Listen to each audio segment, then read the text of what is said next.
Hi, everybody. This is Bob Olson with Afterlife TV. You can find us at afterlifetv.com. This is where we search for evidence of life after death. Today, I'm really excited about our guest today because it involves a movie that I'm sure you're all going to want to go see. It's called The Astral City. It is probably the biggest movie that ever took place down in Brazil. And today we have the director and the screenwriter. His name is pronounced Wagner de Assis, and we here in the United States might say Wagner, but I'm going to call him Wagner. That's the way they say it down there. Welcome, Wagner. Thank you so much for being here. We're really pleased to have you. Thank you, Bob. I'm the one who has to thanks because it's such an important moment for us, and be with you and talk about this subject with you is such an important thing for us. Thank you for everyone. You're entirely welcome, and I know that our audience is very excited about this movie. I do want to just start by saying, or you can tell us a little bit. This is based on a book by Chico Xavier. Why don't you tell us a little bit about that? Yeah, the book was channeled, psychographic. So Chico is the most important medium in Brazil now. He died 9 years ago now. But he has been working for 90 years, 9 decades. So he has channeled more than 425 books from poets and historians and every single kind of book you can find out of his work. And the most important book is the book which is called Nosso Lar, which is in straight translation means our home. And Nosso Lar is the name of the Astral City.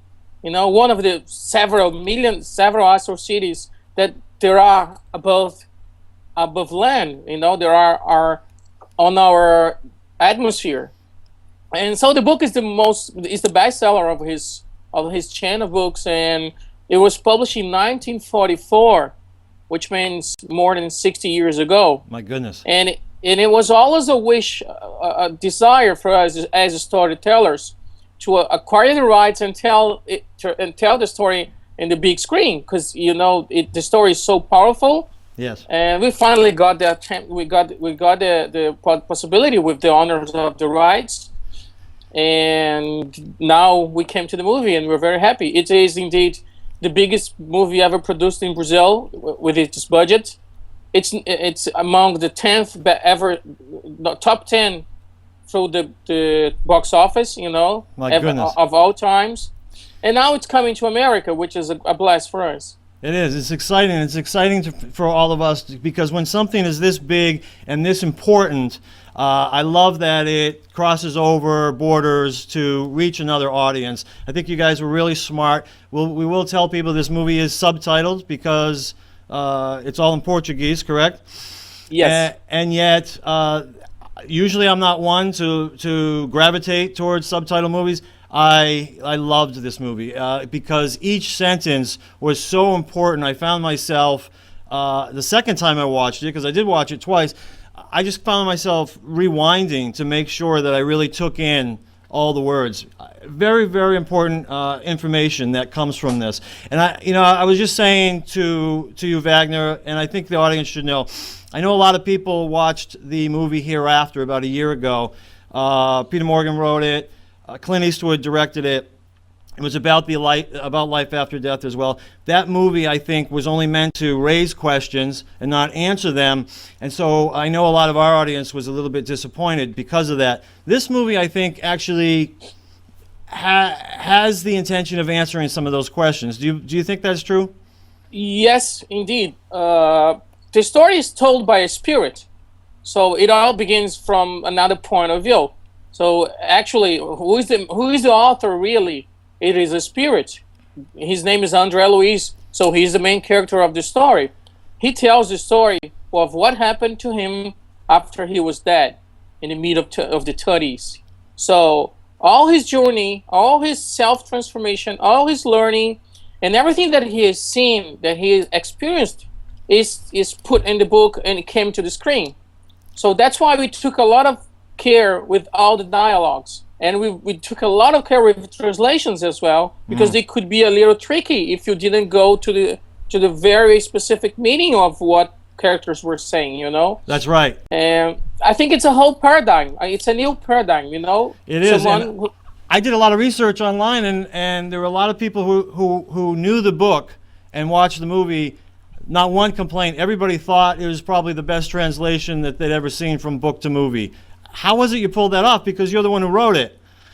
Yes, very hard as well, as usual. A lot of suffering and a lot of choices. Of course, there are 50 chapters with so much content and so much information that you have to make choices. You have to go into the dramatic, to the dramatic development of the story. Right. So what we did is like we kept working with the main character, which is Andrea, and his background is the city, is this spiritual life. So he passes through an area which is called in the movie as Umbral, which is sort of a purgatorial area. So it had to be there, and I couldn't cut that out from the book. Although in the book, it is very, very hard. It's much more intense than what we did in the movie. Why? We had to measure what kind of acceptance people would get, Yeah. It was not easy to find the perfect choices for the screenplay. But, we tried to make people be emotional and thinking, reflexive, and I think we kind of acquired, and reached it to a certain nice result. I think you did, and in many ways, and one is because, all right, I don't personally believe in hell. I haven't seen any evidence of hell, what we would call hell, at least here in the United States. Okay, but I do believe that, and this is based on people who have had near-death experiences, and this is based on a lot of mediumship readings, that we, especially when we first cross over, we get what we expect. A lot of people who've had near-death experience claim, this is they die, go into the spirit world, come back to their bodies and back to life. They claim that they had a hellish experience. And then we find out later they kind of expected that. That's what they expected. That's where they thought they were going. I really thought you did that really well. I don't know if it was your interpretation. That's what I'm going to ask you. But the way I saw this movie is this Umbral Purgatory place that the main character goes, Andre, right after he dies, was sort of a place that he had created for himself. Did I get that right? Yes. It is very simple. It's based on a law of action and reaction. So everything you've done, everything you are, or you've been through your material life, you bring it with you. And as long as he was, he had a lot of flaws as a man, as long as he had a lot of problems as a man, he took it to his afterlife. And that happens with a lot of people as well. So it's a dimensional thing. So they live into that area, into that dimension, where they have a synchronicity between them. All those people had committed and had been people with that same kind of behavior or thoughts or selfish, Right. And this is one of the most hard things to adapt from the book, because the book says that Andrea was an unconscious suicidal, sir? Is that okay? Yeah, well, we call it suicide, yeah. Suicide, but yeah. he committed suicide unconsciously. So how do you tell this story like that? I know, and I love that part about it. In fact, at first I thought, oh, am I confused here? Am I confused because he's in this umbral place and people are saying, get out, you're a suicide. You caused your own suicide. And of course, as time goes on, I'm realizing it doesn't look like that was the case. And then I find out it's this concept of the unconscious suicide. Tell us a little bit more about that. Well, I think I need a book. Yeah, well, I know. Yeah, but it's like, it's not only what you do, it's what you think and what you feel and how hard you do to yourself, and how harsh you take your life ahead. Right. So all your actions, all your behavior, it's kind of moral, but it's a good moral. It's like in a good sort of a Christian moral in a good way. You know what I mean? Yeah, yeah. not in the bad way. You know, which is like you mentioned, the Christian moral. People have a lot of second thoughts because of the history. You know. Yeah. But when you mean idealistic moral, you say, you know, this is what you've done. This is what you've done to yourself. You had anger. You were impatient. You didn't take care well of people. This now belongs to you, and you bring this with you to your life, and you have to work it out on you. I love that because one of the things that you did while he was in this place, he had a lot of flashbacks, and it brought him back to these places that he was not obviously proud of. And I don't know if that was to remind him of these, or it's just when you're in that place, those are the things that you're thinking of. You know, a lot of people will talk about a life review. You get to the spirit world, you have a life review. It's sort of what he was going through at this point, and feeling quite ashamed, maybe regretful of some of the behavior that he had while he was here on Earth. But then the movie goes forward. I love how he gets out of this place. First, he sees some people who are asking for help. They're crying for forgiveness, really. Some people come and take them away into the light.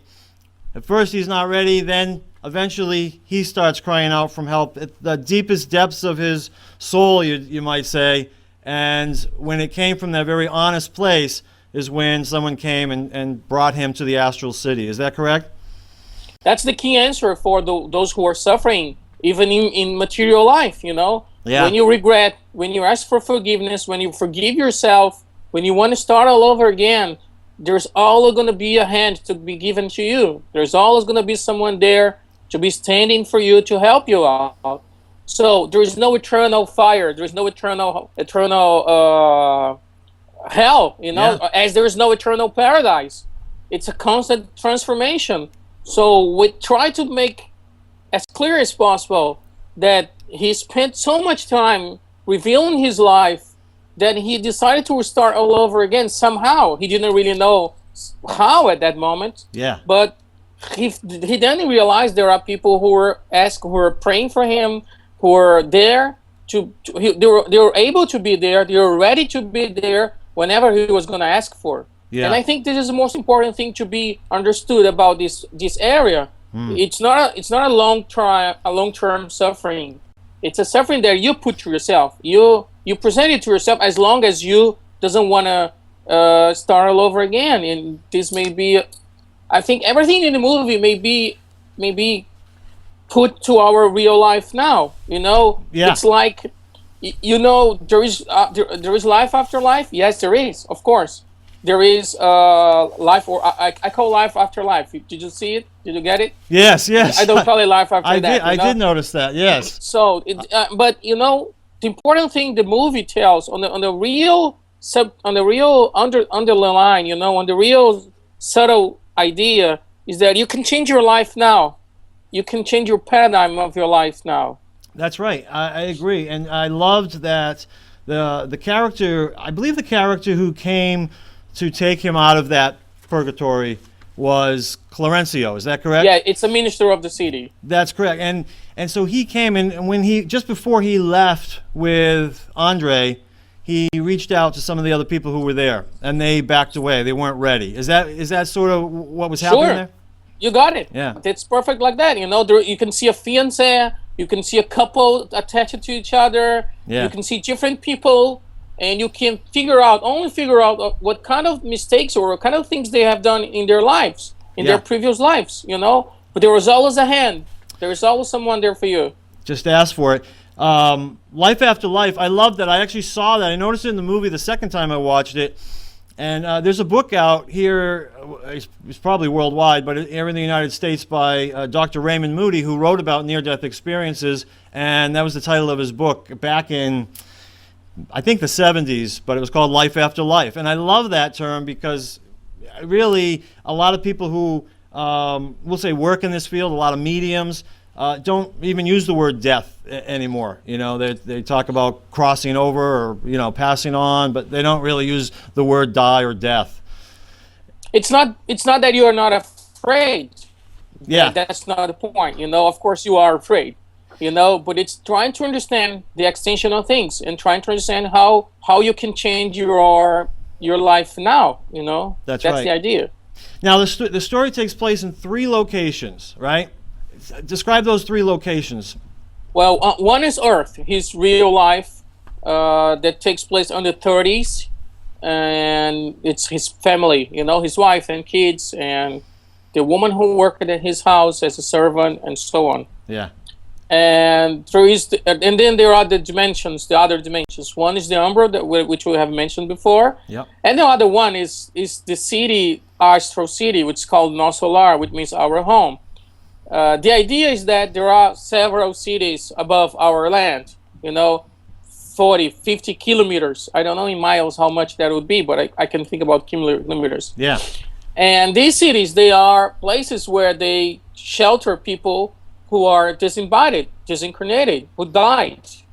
And it's a place, it's a new school or a new hospital or a place for people to gather again.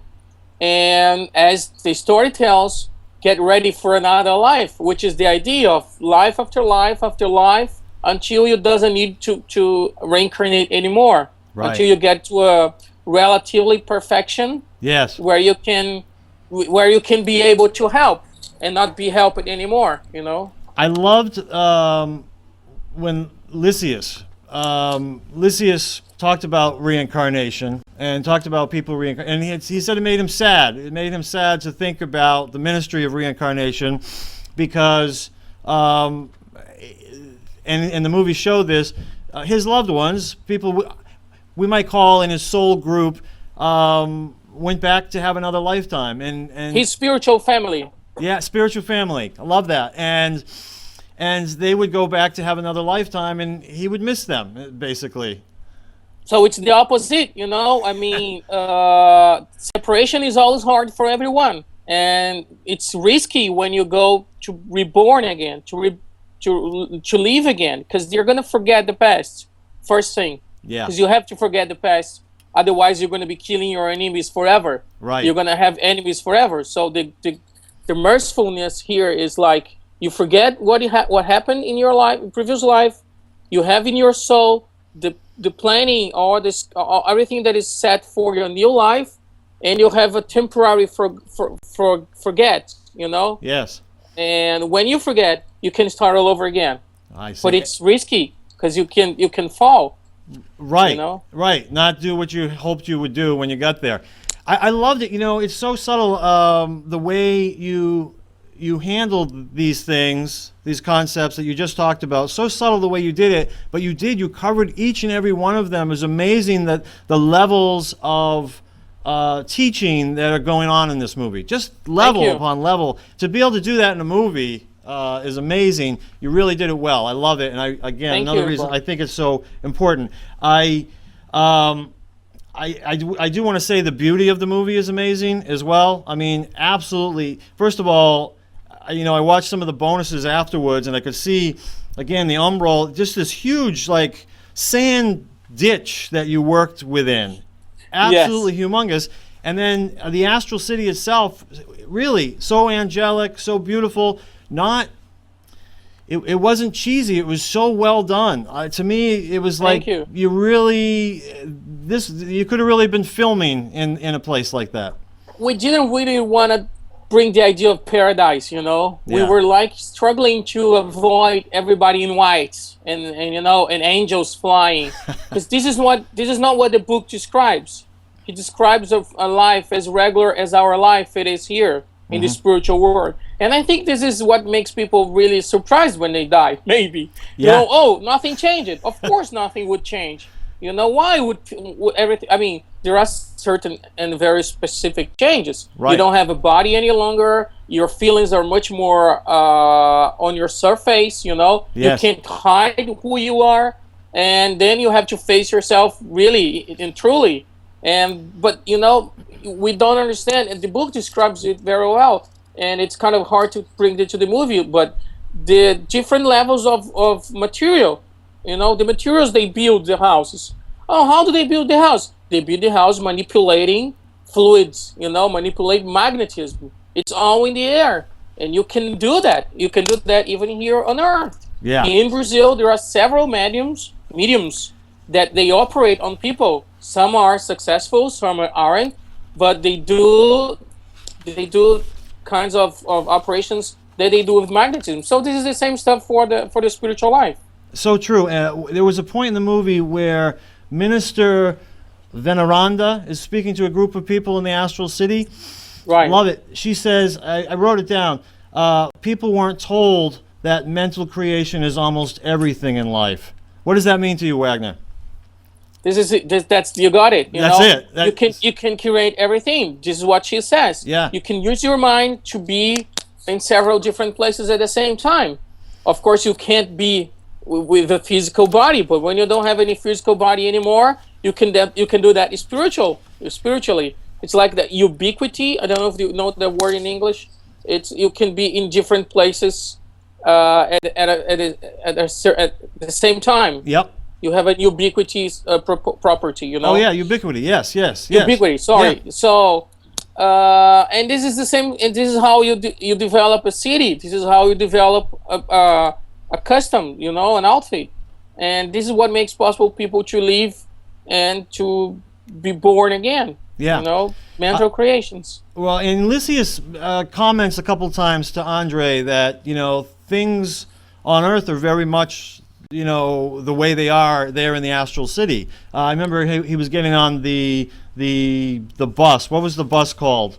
Airbus. The Airbus. We use the word in Portuguese, which is called aerobus, but it's the same thing. It's an Airbus, you know. Yeah. And that was written in 1942, Bob. Think about it. There was no idea of having Airbuses, you know. That is amazing. Yeah. I mean, you got to admit, you know, that's interesting because if you think back to when that was written, I mean, some of the scenes like the Airbus kind of reminded me a little bit of Disney World. You know, yeah. Things, these things that you would get on. And why wouldn't Walt Disney be inspired? Well, that's what I'm wondering. You know, exactly. Or like, why wouldn't George Lucas be inspired when he created the hologram communication? Yeah, that's right. You know what I mean? I mean, why wouldn't they use computers in the 30s in the spiritual cities when computers were created 20, 40 years ago? Right. Yeah. Well, that's it. And so that goes back to, you know, just to make sure that our audience gets this. You know, so Chico Xavier, he's a medium. Around that time for 90 years, but around that time in the 40s is when he wrote this particular book. And the idea is, if people didn't understand it, that he is channeling books from the spirit world, and specifically through his spirit guide, Emmanuel, right? Not really. Emmanuel was only one of the authors. Oh, okay. He actually, and so Emmanuel was the one who was coordinating the spiritual side of the job. Okay. If I say so, you know. Is it the so same? Emmanuel, is it the same Emmanuel that was in? It is. Okay. And he's the Minister of Communications? He's kind of working at the Ministry of Communication, you know. He working in that communication area. I didn't want to really give him a title, as we don't need it. Yeah, and you know, even in the book, you don't need titles. They use titles so that people can understand it better, you know. Yeah. But they are the coordinators of the communication part. I see. So I decided to put Emmanuel there so we could make a link to the real life, to the real Chico, you know. Oh, I like that. And so what Chico Xavier is doing is he's communicating with these people in spirit now directly. They're whatever the book might be about. In this particular case, he's communicating with Andre Luiz about his lifetime, and that's what this story is about. So Andre wrote 16 books in a row after Nosso Lar. He decided to be like a journalist, you know, as a doctor.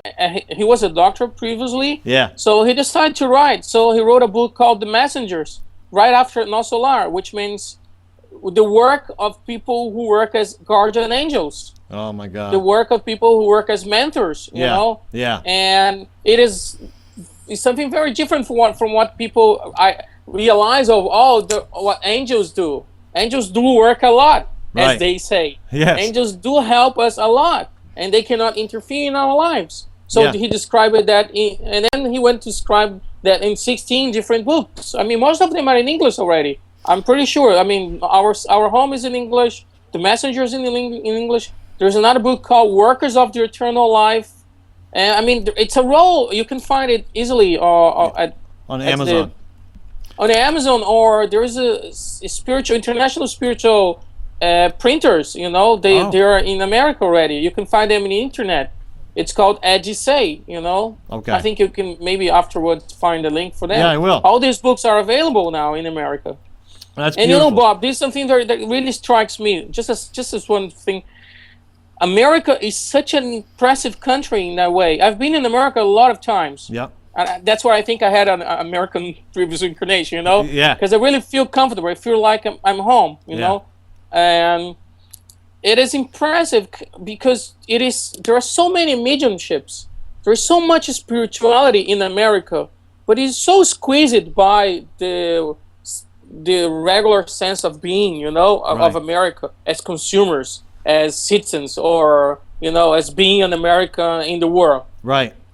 That I see the need for this kind of talks. They need this kind of answers, you know, and how moral and ethics have to be together with all this discovering. Because it's not only about, you know, you found out there is a spirit. Did you see a spirit already? You know, what if you see it doesn't change your life? Right. Because you're not going to change your heart and your soul. And this is what you wanted to do when you tried to acquire the book. Yeah. You know, you know what? I want to tell this story to the Brazilian audience, and who knows if God helps to a foreign audience, because this is something that's so true everywhere. And when I read about America in the 19th century, when I read about the Fox sisters and Andrew Jackson Davis, I realize, you know, this is a country so powerful. This is a country that needs so much, you know, about this love and merciful ethics and moral behaviors. Yes. And then the rest is going to come, because, I mean, it's all, the seeds are there. They just have to be, you know, grow on better again. Am I clear? I'm sorry, I'm not so perfectly clear. Perfectly, it makes complete sense, and really important messages in this movie. It sounds like in all these books, you know, really important messages for anyone to learn. Even the mediums. You know, we have a website now. We have about over 700 mediums on that website.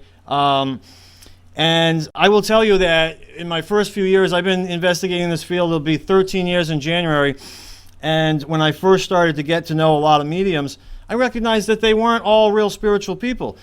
Kind of, as you say, just because they can communicate with spirit doesn't mean that they're necessarily have a lot of integrity or follow ethics or anything like that. No, think about that. Chico never get a single penny for all the books he has channeled. He has donated all the books' rights. Boy, and he was living by his work. He was living as a public worker, you know, working for the state in a very small job. And why people would wonder, why you do that, Chico? And he would say, the books don't belong to me. Why would I charge for them? Oh, that's interesting. I just borrow my body, my hands to the spirits. It's their jobs, you know, so they don't need money. Yeah. And so we have to give money to donation. We got to do charity with the money, you know. Oh, that's what amazing. he done. Is that what he did with that with it? Yes. Oh my goodness. You know, one of the subjects that you cover in there is, you know, so here's this Andre Luiz. He's a doctor, and he lived well, and he now goes to the Astral City, and still sees himself as a doctor. Still sees himself as one of maybe the elite, and very interesting the way. I'm sure the book did it, the way you did it in the movie, is sort of to see him recognize that these things of the earthly life, someone says, oh, you people in your earthly diplomas, says that to him at one point. The nurse, they're meaningless. Nurse. They're meaningless things, and ends up, you know, realizing that it's just as important for him to sweep the floor as it is to help heal people. The importance of the small things, right? Yeah. The importance of, it's not what you're really doing, it's why you're doing this, you know? That's right. And there's a lot of philosophy going on in the movie. It's nice because people like to talk about that. Yeah. And I've been receiving a lot of questions, which is really cool. I mean, everyone wants to make a movie that makes people feel and think at the same time. That's right. That's right. Well, you know, I heard that you wanted to make this movie you had read this book in the 80s. At what point was it that you decided you wanted to make the movie? In the first century of the first 10 years. I mean, Really? when I had finished one feature film, and it was 2004, and I thought to myself, you know, we now have better resources for computer graphics. They're not so much expensive as when the Jurassic Park was done. Yeah. You know? Yeah. And we now have changed times. We're beginning a new century. And maybe, what if we could tell the story now? Yeah. I've been giving this book to several people along the last 20 years, you know, and I know how powerful this story is. It's very powerful. It brings a new paradigm of life. Yeah. You really can start to think of changing your life for better. Yeah. If you really understand what's going on, so why not? And then it was 2005 when we kind of started to do this. Started to pull it together. Now, I found it really interesting that to learn that the actors actually prepared for this movie for 5 months before we even started filming. Why was it, and what were some of the things that they were doing? They had to experiment the idea of the spiritual world within us. You know, they were watching workshops, they were watching speeches, they were reading books. We've been discussing about their own questions, you know? Yeah. Why you have to put your hands? What comes out of your hands when you're trying to heal people? How? What if I don't want to go to Astral City? Do I go to another place? So I mean, it would be any sort of what could be a dumb question, but in fact they weren't dumb at all. They were very important questions, because this is what people are going to think when they get in touch with the kind of story, you know? Yeah. And the main actor, André, which is Renato Prieto, he had to lose around 20 kilos. Oh my goodness. I don't know how much in pounds that is, but we're going to start shooting from the Umbral, and I wanted him like a castaway. Yes. So I made him lose 18 kilograms within 3 months, which it was really hard for him. I had him growing beard, you know, growing hair. I mean, I had him go into an experimental kind of work, you know. Yeah. And it kind of helped him a lot, you know. Then he went back to makeup, to the regular movie makeup thing. Yeah. But, you know, yeah. I think I needed that because it had to be intense. And it needed to have a certain way of acting. It was not overacting and not low acting. It had to be a very specific, like those people, they live in an eternal way. Yeah. They're not going to die anymore. So they lost fear of death. Yes. You know? Yeah, I thought it was I mean, the actors I thought were brilliantly cast, and I thought they did a brilliant job. I absolutely loved it. I didn't think, you know, even the main character, Andre, I didn't feel like he overdid it. He didn't underdo it. I just thought he was just right. Lysias, I just thought I don't know, he sort of stole the show a little bit. There's something about his energy as well.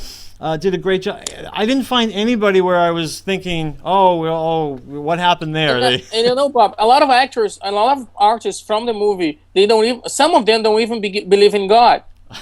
They are really? atheists, you know. Well, this must have been an interesting 5 months for them then, preparing. Amazing, because somehow it is not that I wanted them to change, you know. You don't make anyone change, right? You know, it's like, but it's somehow you start to see how they were trying to they didn't want to think about it. And this is something that people do in their regular life. You know, you don't really talk about, what about the spiritual life? And this is something we do a lot in Brazil. We do a lot in the spiritual centers. We do a lot in the soap operas, and now the movies are doing that as well. You know, as Clint Eastwood's movie, Clint was trying to put questions, yes. Yeah. But like other movies were also trying to put questions, and nobody wanted there to give answers. Yeah. What they try to do is like give a little bit of answers. They're not the final answers. Right. They're not the only answers. Yeah. But they're trying to raise more things, to give more elements, more tools to people talk about it. You know. Well, I love that, and I love that. that you put them through that. I know that actors prepare and stuff for movies, but in this way, it's like you put them through a program. Nothing. Yes. I've never seen anything like that before. Some of them, or I even heard like a pretty good percentage of them, are part of the spiritualist community, or. I feel Andre Renato, the main character, he does attend to a spiritual center. He does understand, which this is one of the reasons why I've chosen him. You know, he really does understand better what is to be a spirit like. You know, to be in the spiritual world, to deal with the spiritual reality. So it kind of helped him a little bit, although it was his first movie. Was it really? Yes. Oh my goodness. That was challenging and made everybody scared a lot. And I think I was the only one that was really trusting him, you know, and people don't really put everything together. But when you're directing, you're putting all the pieces together and it makes sense, you know. Well, between the two of you did a great job. I loved him. I thought he did a wonderful job, and hopefully he'll go on to do more himself as well. In Brazil, is it a big spiritualist community? You know, why was this movie so popular? 2 million people saw it in the first weekend. That's amazing. In the first week. First week. Why? Yeah. Why so popular? A very spiritual group down there, right? I mean. Yes, it is. Indeed, it's a very spiritualized country in a sense. There are a lot of Catholics, a lot of Protestants, but a lot of spiritualists. And I think the Catholics and Protestants have a very good sense of spirituality. You know, they're not, because a lot of people went to the movie just for curiosity. You know, they're just wondering. Some people went for their artistical side, which is cool as well. Yeah. But most of them went to see how is life in the afterlife. Yes. How life is when you die. And I was kind of having fun sometimes because I would say, hey guys, it's not a documentary, okay? Those people are actors, and we made those stages because it's kind of provoked so much reflection and so much discussions about that. Yeah. Which makes me think that it is a common sense, you know, wondering about, and I think this is everywhere in the world. Yeah. This is why it makes me really happy to have the movie in America now. Yeah. You know, and the whole crew understood that. They did. Like. Not only the casts, but the art director, the producers, you know, Uli, the DOP. So everybody was, in the end, one day before principal photography started, I thought to myself, is everybody telling the same story? Yeah. Are we on the same track? Yeah. You know, because it is so easy to be out of track. Yeah. And the answer was positive. Thankful. It really was. And you can even tell that, like I said, in the bonus clips that they show at the end, so the behind the scenes stuff, people, you could tell that they were in love with the movie, they were in love with the story, they were having a great time. Even the director of photography, Yuli, said that it was probably he had the most fun on that set than any other set that he had been on. Amazing people that you had as part of your movie. I will just mention here Uli Steiger that we were just talking about, director of photography. He was in Godzilla, The Day After, Tomorrow, and Austin Powers. Philip Glass, who wrote all the music, the composer, amazing. He wrote for The Hours, The Illusionist, The Truman Show. And you had this great company from Canada, right? Intelligent Creatures. They did Watchmen, The Fountain, and Babel, and they did a lot of the digital work for you. They did all the digital work for us. They are this small house. They are used to work with Hollywood and independent producers as well. Yeah. So they really understood what we needed and what we could. Because the limit for imagination when you're doing movies like this is money, you know? Yeah, yeah. So we had to put all that we could in the budget we had, you know? That's right. I have to mention also the Yafa Brits, the producer in Brazil, which is a young producer, very talented one. Lia Henga, which is the art director, she's an architect. She was like having fun every single day of the work because she was really creating a city, you know? Yes. And we had all the models you can imagine. We have you could see that in the behind the scenes, right? You could, yeah. You had several models, and she was like, let's build a pool like that, let's build a wall like that, a street. And she was, I mean, she was honored with a prize at the Brazilian Film Festival in Miami with Best Art Direction. Oh my goodness! Which is, and you know, which is very happy for us. Yeah. We were also honored with the Best Art Visual Effects at the Brazilian Cinema Academy, you know, last year. Great, which makes us happy, you know. And Philip Glass is a genius, man. Philip Glass is a genius, and he read the story and he said, you know, I can do that. Simple as that. Really? That easy? Yeah. My goodness. Well, obviously they had a lot of faith in you as well. There's no question in my mind. I do have to mention that one scene with the wall, so well done. Everything about it, very emotional scene in there. In the middle of the movie where during World War II you have a lot of people coming to the Astral City. Very emotional scene. People should get ready for that. Just amazing. Just the wall, when it comes back together, closes after they walk into the Astral City, and you just see all the stones sort of moving close together. Just looks so real. All I can tell you, it didn't look like there was anybody that didn't know what they were doing. People, it's like, knew exactly what was going on. You hired some real professionals in it, and it showed in the ultimate result of this movie. You know, any last things you want to say? We're running out of time about this movie. I'm really happy the movie is getting to America. I always say, give this story a chance, you know, Bob. I always say that. It helps if you say it is based on a channeled book, but people can say, you know what, I don't get it. You can say it's about life after life. Oh, I don't believe it. Okay, but you know, just give it a chance. Yeah. Get a DVD. Sit alone in your house and play it, you know, and let it flow. And then, you know, see what happens. Well, that's what I love about the fact that here in the United States we can get it on DVD. You can get it on iTunes. They can download it on iTunes on December 6th. After December 6th, Amazon.com will be selling it. Strand Releasing. I'm going to show you that name right here. StrandReleasing.com.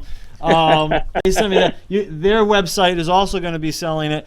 The great thing about the DVD for me was that I could stop it. These are subtitles. I don't want to miss anything myself, so I was able to sort of rewind and go back and look. And the other thing is, you can watch it once and you catch all the dialogue, the words. You can watch it a second time just to see the beauty of the artistry that is within this movie. Absolutely beautiful. Even the costume designers, everything. I can go on and on about it. Obviously, people are going to know I love this movie. I'm going to show. And if whoever who sees it, if they want a feedback for us, we have all the Facebook and the website and Twitter. We have everything online that we can get feedbacks if they want, you know. And I will put all that below this video as well. All those links below this video. Here's another copy of this. Will be what the DVD looks like, and I'm actually going to put a link to the trailer below this video as well, so people can watch that. Thank you, Bob. Thank you. Wagner, thank you so much for being here. I know that our audience is going to be excited to see it. They were excited to get sort of some behind-the-scenes information from you. It's a great honor. So thanks for coming. I want to let everybody know you're in Brazil. I'm in New England, so we got quite a distance between us. Yes, thank you very much. I mean, it's a pleasure. I'll be here whenever you need, and let's hope the better for this movie. This movie has already been in Shanghai Film Festival, in New Zealand, in Japan, in Australia, and in South Africa and other countries of Africa. All Latin America, it's going to be also. So I think it's time for America. You know, it's time for America to wake up. You know, and I hope this movie, a movie doesn't change a society, of course, but I hope this movie helps people's heart. You know, I hope this movie it shakes people, you know. Hey, wake up. I think it's time it will. For a better life. It's time for a better world, you know. I agree with you, and I love what you said. You know, it's not meant to be literal. Let people make their own interpretations, but it gives you something to start with, to go on and to start conversations and start your own brain thinking about this. To me, that's what it's all about, you know. Thank you, Bob. All right, thank thanks. you very Best much. of luck with it. Congratulations for your search. You're gonna get there. You're always gonna get your search. Searching is more important than finding the results. So congratulations for that. Well, thank you very much. All right, bye now. Bye-bye, Bob.